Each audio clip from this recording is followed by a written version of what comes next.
side control, knee on belly, and then now mount. We did a lot of different arm bars. We've ended up in arm bars a lot. So part of the final bit of mount here is we're going to do our escapes. So let's just set up our basic arm bar one more time. So we're going to mount here. So in mount, one hand down for base, my other hand goes underneath his wrist, grabbing the tricep. I'm going to pull his arm up and over, dropping my chest to block it, so I'm not relying on my arm to keep his arm in place. I block it with my body, my stomach, my chest, okay? My knee now slides up towards the head as I tuck the other foot in. If you want to add in, the S-mount kind of details, you can always do that as part of your arm lock. And then from this position, I sit over top of his ribs so that he's carrying my weight. I step. Like the goal with your arm lock is that you can almost tap him out just from up top here. But obviously, we're going to commit to sitting, and then just sit back with the arm and give you a tap. Okay. But partner on the bottom, obviously, is going to take over before that tap happens. Lock. Use this for strength and balance on top here. Again, tricep. Pull the arm across. Put your stomach on it. Slide up, tuck the foot in, lean and step, and then we just end up here on the bottom. Guy takes over. Okay, so we're going pulling back. So, first option for escape. One that I actually particularly don't like, but he goes up.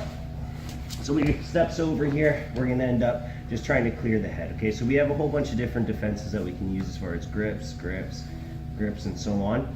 But the first one we're going to do is just trying to, if he makes the mistake of sitting down before he throws his leg over, then it's a much more viable option.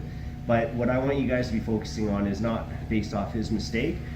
I don't like this. I talk about having a long neck all the time, but you can just see here, like where my shoulder line is, for me to clear my head out from underneath this leg, like I have a pretty far distance to go. So which is why I don't like it. I just end up getting my face mashed a lot with the person's leg.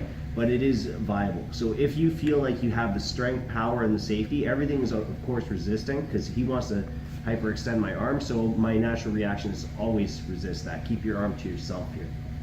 Now what I'm going to do is just double up my grips here on his pants, forcing the leg over my head, and then I'm going to not sit up because if I sit up, then I'm just going to get that leg right back over the face again, and then getting crushed back to the mat. So grab, push the leg over top. I get my head over top of his thigh, and then now I'm going to bridge over it, sliding. Now, key thing is that I need to make sure that his thigh is pinned. I'm over top of the, if I go away from him at the same time, he'll take mount a lot easier, and he can free his leg a lot easier. So I'm not giving you too much detail as far as like what grips to use. You could do it, based off this too, pushing the leg over and then circling through, but just in the general idea here, push the leg up, get your head over top of the thigh, and then I stay heavy on it, pin, pin, pin, pin, so that he can't sit up. Now, once I get it towards my lower back here, now it may be safe to turn up and on top. But in general, I like to err on the side of caution, so that when you slide through, think more that you're just gonna end up using this as a mount escape more than anything. So just keep sliding, maintain your bottom position, and go from there, okay? So again, I'm not a big fan of this escape, but especially if you're a little bit stockier and it's easier to kind of pop your head through the leg, it's again viable. Or again, if he steps over or if he sits down and then tries to throw the leg over, you can sit up quickly and slide across the thigh. Okay, so try that one out really quickly. Just remember, don't sit up too soon. Okay, partner on top who's doing the arm bar, if they're over your leg and they sit up and it feels like you just put your leg back over their head again, do it. Okay. So get that butt right over the thigh. Yeah. Lower back. I alluded to it a little bit here. When you're going over the leg, the big thing is that I need to have this leg stapled underneath me. Okay, so whether you're grabbing onto your lapel to give you some resistance when you're here, or again with the leg here underneath pushing, or just straight up getting a grip on it. Like this wouldn't be a good idea, no-gi, obviously, because you wouldn't have a grip, but if you can just get a hold of something and push it over your head. So what I'm saying is that you basically don't want to be sitting up at this point because there's nothing blocking this leg from sliding forward yet. So if I sit up, it's too easy for him to take the leg or take the arm again. So I make sure that I have his legs stapled. See, my shoulders are on the mat now when I sit up, my elbow will be able to hit the mat, right? And then I can kind of overpower without him being able to throw that leg back over because my arm's locked. Okay, so just a little detail. But again, if I am going to do that, I usually just stay on the bottom and just stuff the leg and treat it like the end of that mountain skate vessels. So next one. This is going to require a little bit more reaction from the beginning. So as soon as you feel your arm being trapped and you feel like you can't pull it back, I'm gonna set up my grip already. So the arm that he's attacking grabs the bicep, rear naked choke grip, hand in front of my face, and this also helps with guys that aggressively go into the arm lock too. It protects you a bit.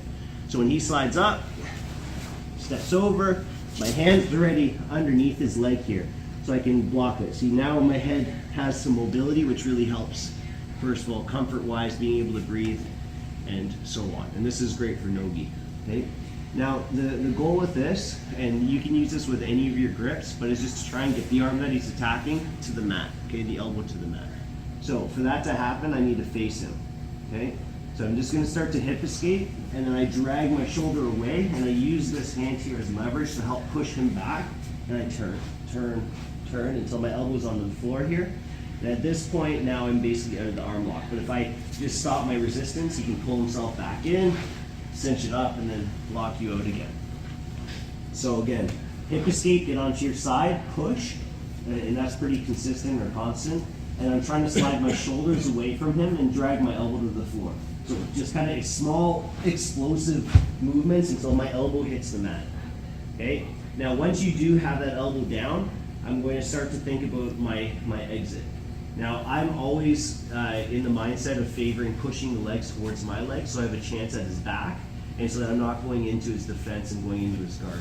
So whenever I get my hands clear, I'm always thinking about shoving his legs down towards my legs and then getting an easier time to come on top. But once your elbow's out, you're pretty much free to do what you want. It just depends on where you like to go. So if you want to go into his guard, you can go into his guard. If you want to switch to then getting your elbow out and then shoving the leg over top of your head and doing a similar escape as what you guys just finished, same thing, up to you. Key thing though, sorry, 1 second, tell you, is those small explosive movements. So as I hip out, I create the initial angle.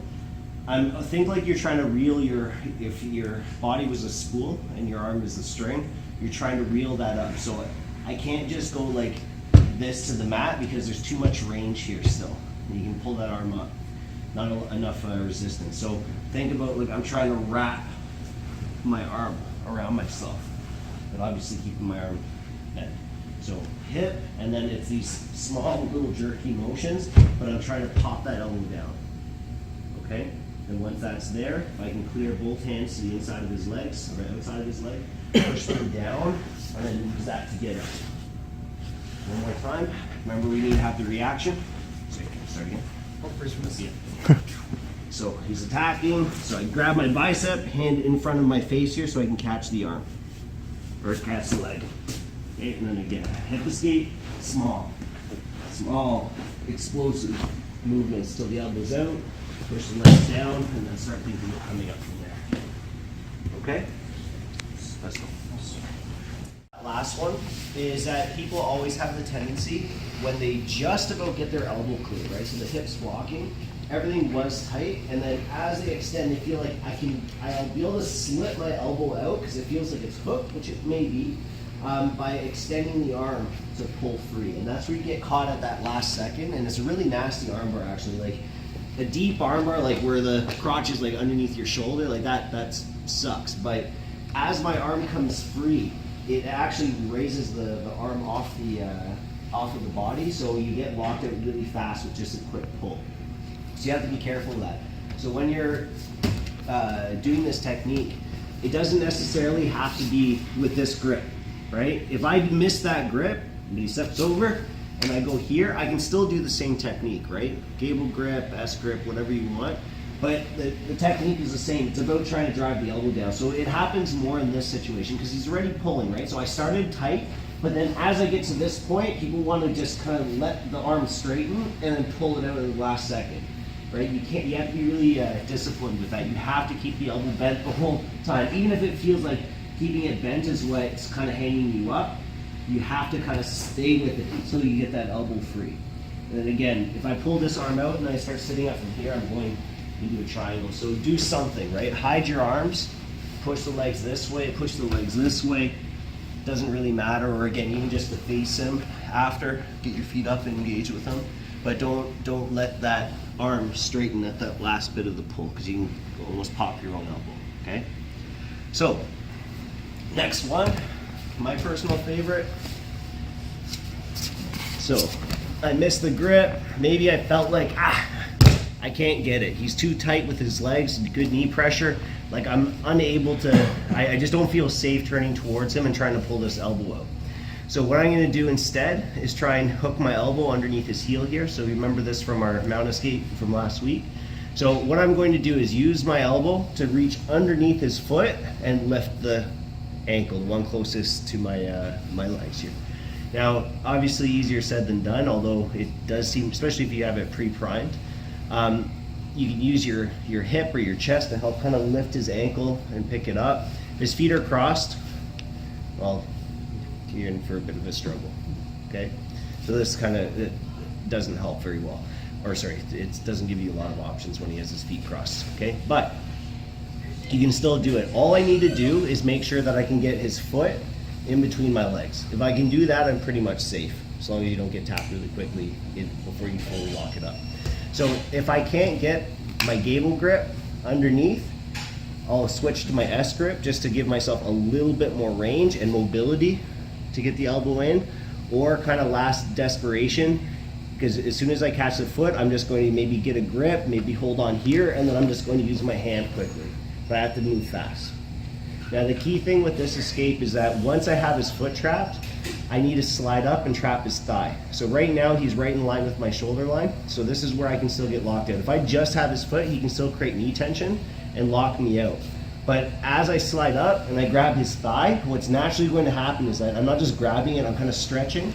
I'm pulling my elbow out, so I'm doing the last escape, but I'm also dragging his body down towards my hip, which means that if he tries to sit back now, there's no knee pressure. And I mean, like, yeah, if I'm just kind of let him have my arm and not do anything, but if I'm just resisting here, he pulls back, you can see like he's way off my shoulder line, my elbow's bent, it's not gonna be easy for him. So from here, just push the legs again towards my legs and come up. Okay, this is the one that I have the most success with, and it plays into our other escapes too, okay? So again, I missed the first one, or maybe I just don't like to use it. Okay, so palm to palm, not working, right? Can't reach, go a little bit longer. Worst case scenario, you let go, but you're risking something.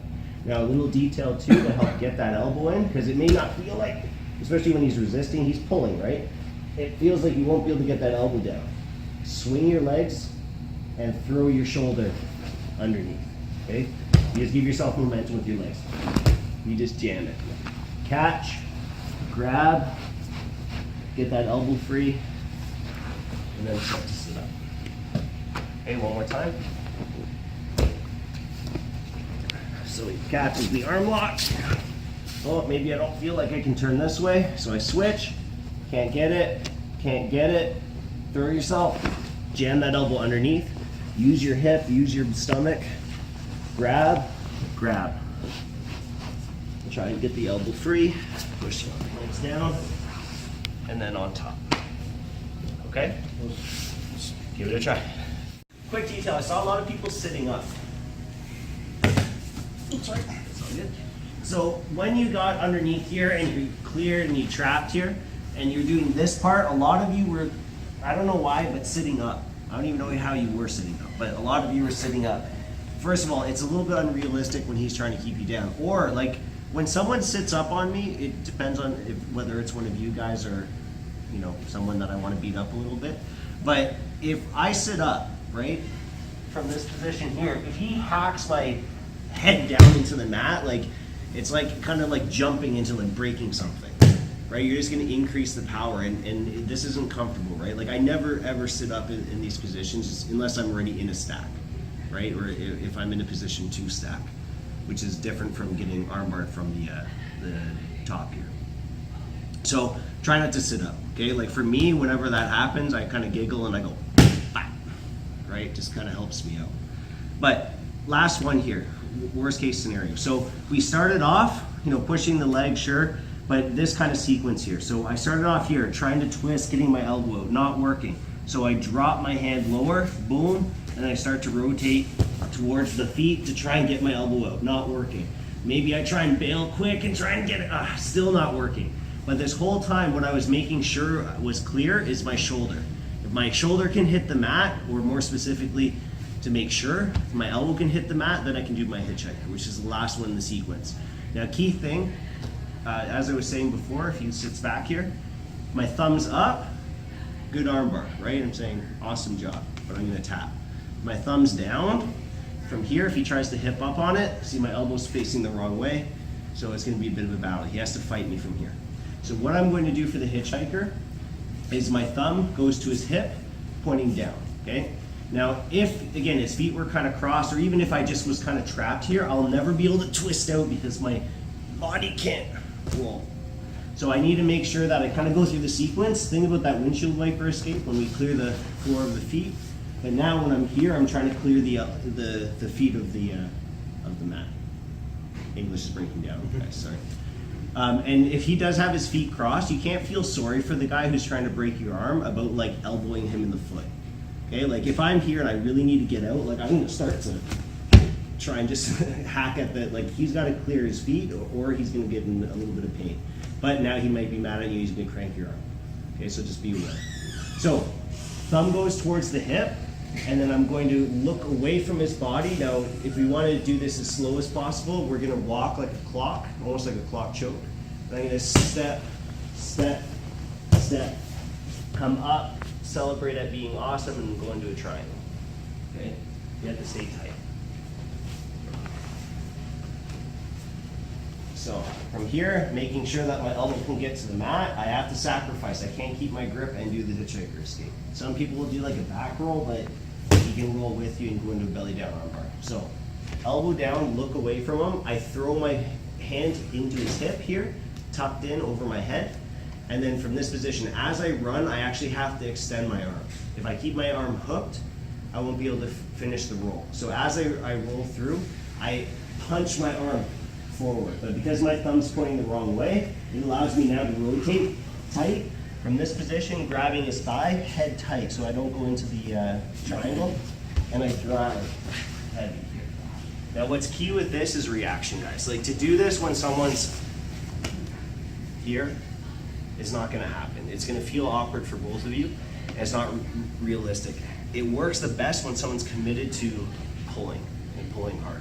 One of the best times to go for the hitchhiker actually is not when your last ditch effort like I'm teaching now, it's actually off the initial entrance where his butt's falling, right? Let me just reset from the position here. Of course, timing is important. So from here, he goes, and it's right there, right when his butt is sitting to the mat. So he doesn't have time to fully tighten up on everything, okay? But we can do it from here. So without him, and I'm here, I make sure my elbow can hit the mat. I have to sacrifice my arm for it. So hand tucks in this way. Then as I rotate, you can see my shoulder locks. So I have to start to punch.